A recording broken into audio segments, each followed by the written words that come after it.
Alright everyone, welcome back to the channel. In today's video, we're going to be discussing a case that just came out of the 5th Circuit Court of Appeals. And for those that don't know, the 5th Circuit Court of Appeals takes care of areas like Mississippi, Louisiana, Texas, and the Canal Zone.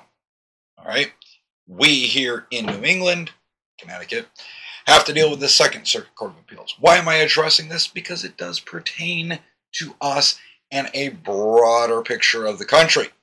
Alright, the case we are going to be talking about is Paola Conley versus the U.S. Alright, but first, of course, the best way to support the channel is the merch store. Down in the description below, hit up the merch store. Now, I'm bringing that up right away because there's this shirt, and it is September, and September is National Suicide Awareness Month. Now, I am a big part of IW, or Irreverent Warriors, where a bunch of veterans get together annually, various parts of the country, to do basically a 22-click hike, or ruck. Basically, it's a giant beer crawl, don't let me lie to you, to get veterans together for camaraderie and to combat veteran suicide. This particular shirt right here, all the proceeds from this shirt will be donated to IW Connecticut, and that's why I'm bringing it up. All right, it's for a good cause, so hit up the merch store. Now, of course, we have Patreon and locals, and you can become a member of YouTube, or on Patreon you get the same stuff, and there is going to be some members only content coming out very shortly, because I am hitting the 1-year anniversary of kind of everything that came about, of where I used to work and etc. So I'm going to address that, but it's going to be members only. Alright, you don't want to spend any money, I get it, times are tough, you know, the economy is not exactly booming. So, you can just simply subscribe to the channel, hit the like button, comment down below, share it with your friends, encourage them to become subscribers to the Gun Guru channel. Alright, now let's get to the meat of the issue. Alright, the Paola case. Okay, now, I'm pretty sure Paola is the defendant's first name, but the way the case breaks it down is they were treated like it's her last name. I don't know. Whatever. So, what is it? Alright, here we go. And of course, for you to read this whole thing yourself, which I read it over the morning, and other YouTubers have covered it too. I'm pretty sure Washington Gun Law covered it a couple of days ago. I'm bringing it to you now. Alright. Paola Conley is a nonviolent marijuana smoking gun owner. El Paso police came to her house in response to a shots fired call. When they arrived, they saw John, Paola's husband, standing at the neighbor's door firing a shotgun. After arresting him, they spoke to Paola, who indicated that she would at times smoke marijuana as a sleep aid for anxiety. A sweep revealed that Conley's home contained drug paraphernalia and several firearms, including firearms owned by Paola. There is no indication that Paola was intoxicated at the time.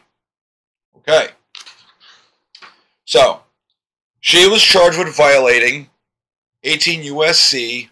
922 G3 by possessing a firearm and ammunition as an unlawful user of a controlled substance, and of course 18 U.S.C. 922 D3 by providing firearms and ammunition to an unlawful user of a controlled substance. Alright? This comes down to, as you all know, here in Connecticut, marijuana is legal for recreational and medicinal use. Alright? This right here sounds more like it's a medicinal use thing for anxiety. So, we know that living in Connecticut, marijuana and being a marijuana user is not a prerequisite for disqualification. Plain and simple. However, straighten my hat out. All right. However, it is a disqualifier at a federal level, because even though Connecticut says, hey, it's completely legal, we don't care, they issue you permits, no problem. The federal government, of course, it is a Schedule I drug. All right. Now, we all know this form right here. This is a Department of Justice Firearms Transfer Record, also known as the ATF Form 4473. And when we've all filled this out before because we've bought firearms. If under Section 21, you flip over and you read, all right, it's going to discuss, it is F, Foxtrot. Are you an unlawful user or addicted to marijuana or any depressant, stimulant, narcotic drug, or other controlled substance? Warning. The use or possession of marijuana remains unlawful under federal law regardless of whether it has been legalized or decriminalized for medical or recreational purposes in the state where you reside. Pretty simple. This is what kind of got Hunter Biden all gummed up, right? His defense obviously was, well, at the time, I wasn't using drugs, so I wasn't technically lying. All right? But the question is, are you an unlawful user or addicted to marijuana and blah, blah, blah, blah, blah. Right? A user or addicted to. And we'll get into a little more of this also. So Paola's argument was that this whole thing was unconstitutional. All right? And we have to kind of dig through the whole thing to see what the courts said. Now, when she initially did her case, the lower courts said, yes, this is unconstitutional. It immediately got appealed up. Right now it was sitting in the Fifth Circuit Court of Appeals. Well, the Fifth Circuit, doing their due diligence and looking at Bruin, Rahimi, and all these other Supreme Court cases that have just come out, mainly Bruin, for history, text, and tradition, gave their opinion. And it is a drastic change. All right? They write, the threshold question is whether the Second Amendment applies to Paola. The right to bear arms is held by the people. U.S. Constitution Amendment 2. That phrase ambiguously, refers to all members of the political community, not a specific subset. Under Heller concluded that the Second Amendment right is exercised individually and belongs to all Americans. Marijuana user or not, Paola is a member of our political community and thus has a presumptive right to bear arms. All right. Now the government gave their argument on various things like why this is constitutional, why she should be charged, etc., etc., etc. And they've basically all fallen apart. Because when you use Bruin, history, text, and tradition clearly shows that it's unconstitutional. All right, and remember, I am not a lawyer. I don't even pretend to be one. I'm just giving you basically my interpretation of this whole thing. All right, so the government offered historical evidence which failed to support 922 G3 constitutionally as applied to Paola. So the court writes, the government offers 3 buckets of historical analogs. 1, laws disarming the mentally ill. 2, laws disarming dangerous individuals. And 3, intoxication laws. Now, this is how it plays into Connecticut. Okay, so we're going to go one by one. Laws disarming the mentally ill. All right, 4473. All right. One of the questions on here, I'm going to get to it, is right after the marijuana question. It is G, or golf. It says, have you ever been adjudicated as mentally defective, or have you ever been committed to a mental institution? Okay? Just because you use drugs does not make you mentally defective. That's going to be Paola's argument. It's the defense. And turns out they're right. Okay? Now, just because you use weed does not mean there's something wrong with you mentally. And the courts are not finding you mentally deficient in any way, shape, or form. You are not being adjudicated. You are not being, a 5150. You are not being put into a psych ward for some reason. So that one falls apart pretty damn quickly. Laws disarming dangerous individuals. just because you're smoking weed doesn't make you a danger to society. Matter of fact, a lot of people that use marijuana are pretty laid-back hippies. All right, I know it's a stereotype, but it's commonplace now. Okay, there's a time and a place. Obviously, parking lot of a gun range, smoking weed before you go shooting is not the time nor the place. I've run into people like that. Showing up for a gun class, high as a kite, reeking of weed, not the time and the place. At that point, you are under the influence and you will be turned away, rightly so. Okay, so number 3, intoxication laws. Right, that is part of, I would say, our history and our traditions. Okay? Connecticut. There is no law that expressly forbids you as a permit holder with your gun on you from drinking alcohol. You're allowed to partake in libations, okay, as long as your blood alcohol level does not reach 0.08. You can't drive a car at that point. You can't have your gun at that point. Now, if you're at a bar or you're out with your friends at a party, what have you, if you do hit that limit and you're too drunk to drive, you Uber home. No big deal. Or you get a ride from someone. Okay, you have a designated driver. The problem is you cannot be in possession of a firearm. You cannot just Uber your firearm home. You don't call an Uber up and be like, hey, bro, here's my Glock, man. Just take it back to my home. It doesn't work that way, and it's absolutely ridiculous to think it would. That being said, if you're intoxicated at 0.08, you in Connecticut are not allowed to have your firearm anymore. Now, you can even look at it even worse when it comes to just the optics of it, right? And I preach this in class. Just because something's legal doesn't mean it's smart. I don't like taking anything that's going to affect my mental faculties while I'm in possession of a firearm. And since I really don't like to go anywhere without a gun, I really don't like to drink or do anything that is going to cause me to be not in absolute total control. All right?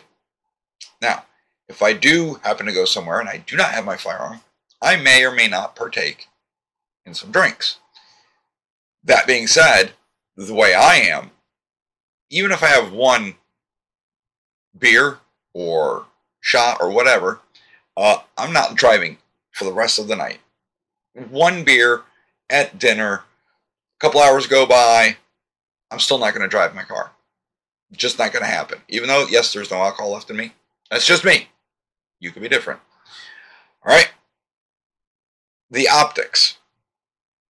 And this is what I teach in class. If, for some reason, you got your gun on you, you got your permit, you're lawful, you go out with some friends, say to a pool hall, you know, like, I don't know, even if that's a thing. It's just my example. You're playing pool with your friends, you drink one beer. You play pool for a little bit longer, alcohol is pretty much burned out of your system after an hour, whatever. You're like, okay, I'm leaving, I have to get up early to go to work. So you're leaving, you go through the parking lot, you're attacked, somebody tries to mug you, you defend yourself, you shoot them. Better have good lawyers, because you're definitely going to jail. You've got to look at how does it look to the court and to a jury, right? Because you know they're going to charge the crap out of you. Okay, their officers are going to be like, well, he came out of a bar. He came out of the pool hall, whatever. He smelled of alcohol. Even though your blood level is below the 0.08, the fact that you smell like alcohol is going to make the jury think you're guilty as hell. Not saying that it's right, not saying it's wrong, just that's how it's going to play out. They're going to use it against you. They're going to use things like, well, if you weren't drinking, you would have made a different decision. Okay, I've seen it so much as, you know what, if you weren't even there, this would never have happened. So that's how the courts work. That's how they play these laws. So I always tell people, just don't drink, don't have your gun at the same time. All right? So the intoxication laws, yes, they're there, but fell apart too. Okay? The court says history and tradition. This is because of Bruin. The government offers founding era restrictions on mentally ill persons. Second Amendment rights are being relevantly similar to 922G3 as applied to payola. Obviously, mental illness and drug use are not the same thing. Hence, smoking weed is not being mentally ill. Okay? And there's a bunch of stuff. It's a lot of filler. All right, I'm just trying to give you the highlights. Goes on to say, this is on page 10. Marijuana users, like repeat alcohol users, are of sound mind upon regaining sobriety, whereas those adjudged severely mentally ill are often required extensive treatment and follow-up examinations before they can be said to be sound mind again. Ergo, mentally ill people usually need therapy, heavy medications to kind of keep them level, versus alcohol, marijuana. You use it, yeah, you're a little out of it, but you come right out of it when it wears off, and then you're fine again. Okay, you're in control. On page 11, it said, so the Bruin style question, is this, which is payola more like someone who has a mental illness is so severe that she presents a danger to herself and others. Someone who would be confined or deprived of firearms under the tradition and history of the Second Amendment regulation, or a repeat alcohol user who would not. Payola falls into the latter camp. While intoxicated, she may be comparable to a severely mentally ill person whom the founders would disarm. But while sober, she is like a repeat alcohol user between periods of intoxication whom the founders would not disarm.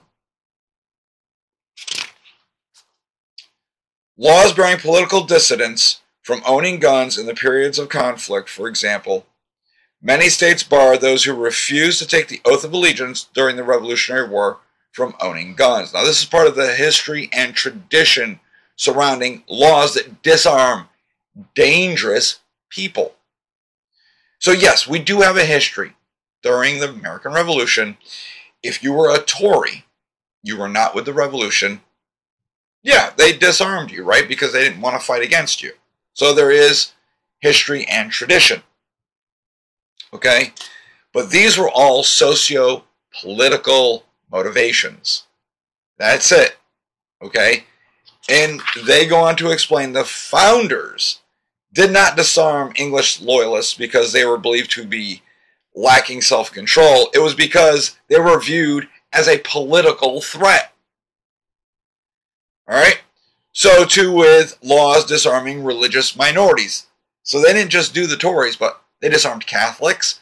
And we all know after the Civil War, they fought like hell to keep black people from owning arms. That was Democrats down south. So those are all socio-political problems. That is the history and tradition. Okay? It's political. So it's politics. All right? And you can't do politics. The Second Amendment is a fundamental right to our country, for our citizens. Marijuana, oh my God, I can't speak. Marijuana users are not a class of political traitors, as English loyalists were perceived to be. Nor are they Catholics or other religious dissenters who are seen as political insurrectionists.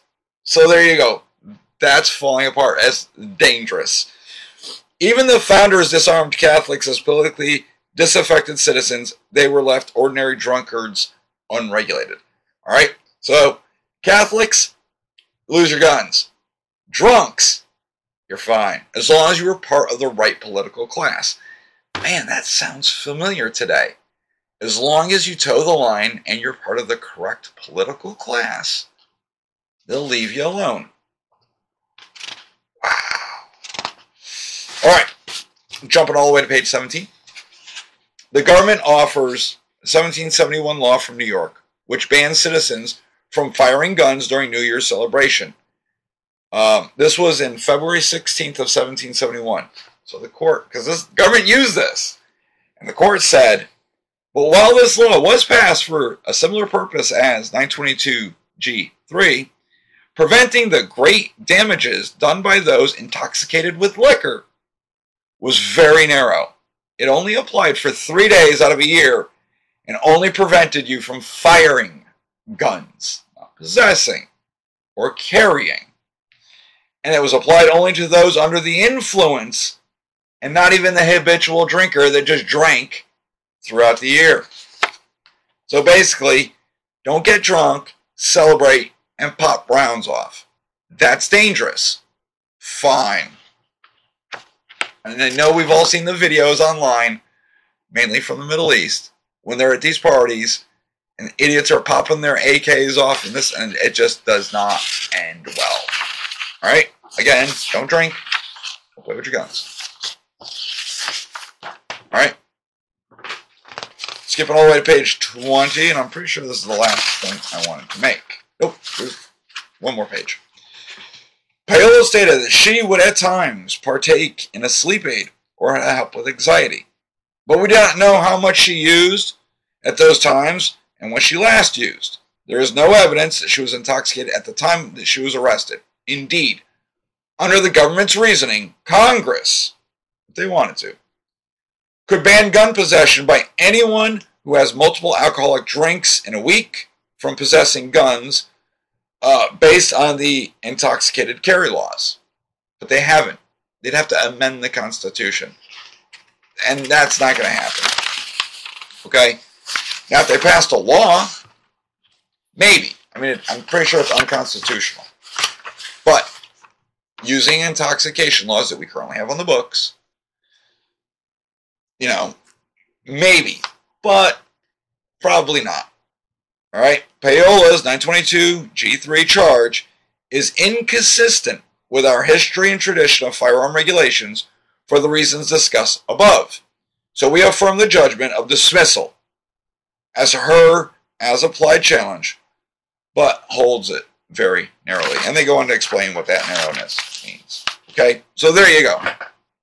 Fifth Circuit Court of Appeals says, just because you smoke weed doesn't mean you can't own guns. So, what's that mean? It means, one, that obviously the DOJ and everybody's going to appeal this. It's probably going to end up before the Supreme Court. But the ramifications is, I told you earlier in the video that it was a disqualifier at the federal level based on the 4473. That being said, that question will have to be amended. They'll have to remove that drug question, or at least the marijuana part. Because the question doesn't say, hey, do you use alcohol or are addicted to alcohol?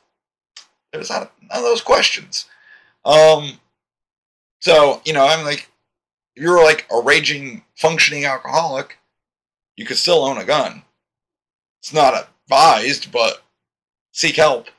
However, it doesn't disqualify you. It doesn't bar you. So, there's that legal challenge.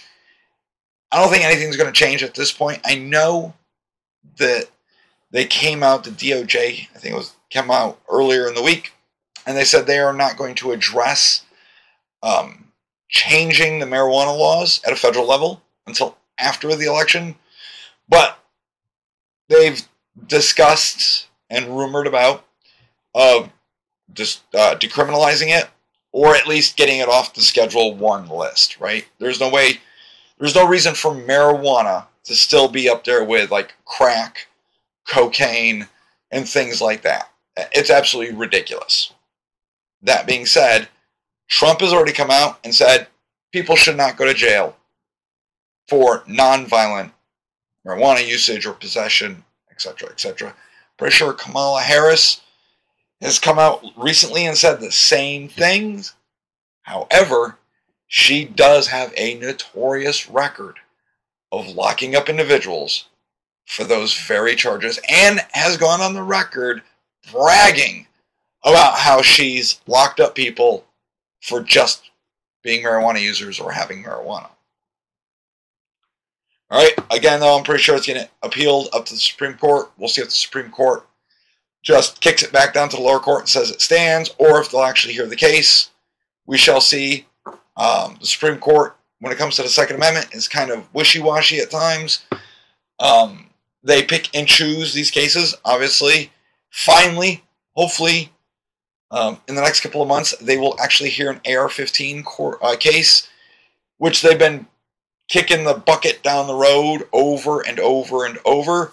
So hopefully, with this new Baltimore case being just found to be upheld, very unconstitutional, the Supreme Court is now going to be forced to take this case, which, if they said, no, you cannot ban these guns because they are in common usage, and they have admitted as such in dissents, one of the judges said it was in common use, and it wasn't the right side of the aisle, it was on the other side.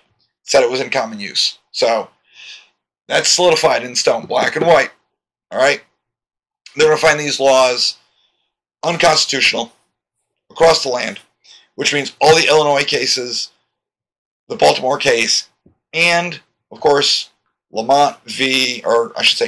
Lamont up in the Second Circuit Court of Appeals, which is being headed by the CCDL. All of these cases just go away because the Supreme Court has ruled you cannot ban AR-15s because we all know they are not weapons of war, etc., etc., etc. Okay? It's just words they use to kind of scare people who don't know anything about firearms, or just basically the layman or the ignorant folk out there. Okay?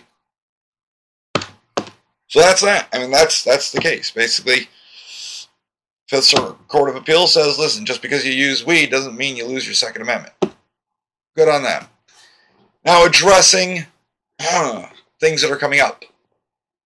I have not talked about it, and I have not seen a lot of people talking about it, but yesterday in Georgia, there was a shooting. And I didn't see much chatter about it on the news. Not a lot of YouTube content on it. I have seen some news reports, but it's usually local.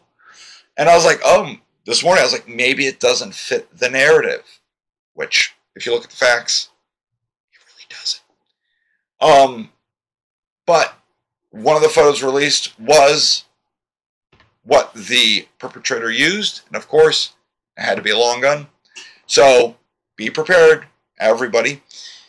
This is going to be used to push more gun control, more red flag laws, just because the FBI came out and admitted, yes, this individual was known to us for over a year. And, well, they did nothing. And they admit, we couldn't do anything. There was no evidence.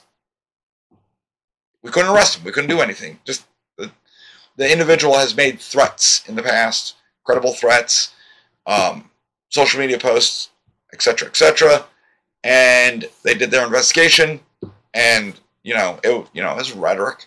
He hadn't done anything wrong, anything illegal, and that is basically a trend where the question is asked: well, how do these individuals get guns? All right. Well, especially this one, he was only 14, but adults. Well, how did this adult get a gun? Well, they bought it at a gun store. They went through the NICS system like normal. There were no red flags because they're not a criminal. They bought and purchased the firearm legally, and then went out and did bad stuff. So, buckle up. Get ready. It's only September. Election is coming up in just a little over a month. It's going to be a wild ride. New calls for gun control. More calls for curbing your rights. And demonization for all of us that enjoy flexing our Second Amendment. So, buckle up, guys. All right, that's all I got for you in this video. Remember, down in the description below is not only the link for the court case, but the link for the merch store. Go grab yourself some merch. Locals, Patreon, become a member. At the very least, please subscribe to the channel, hit the bell for notifications, like, share, comment, and I will see all of you in the next video.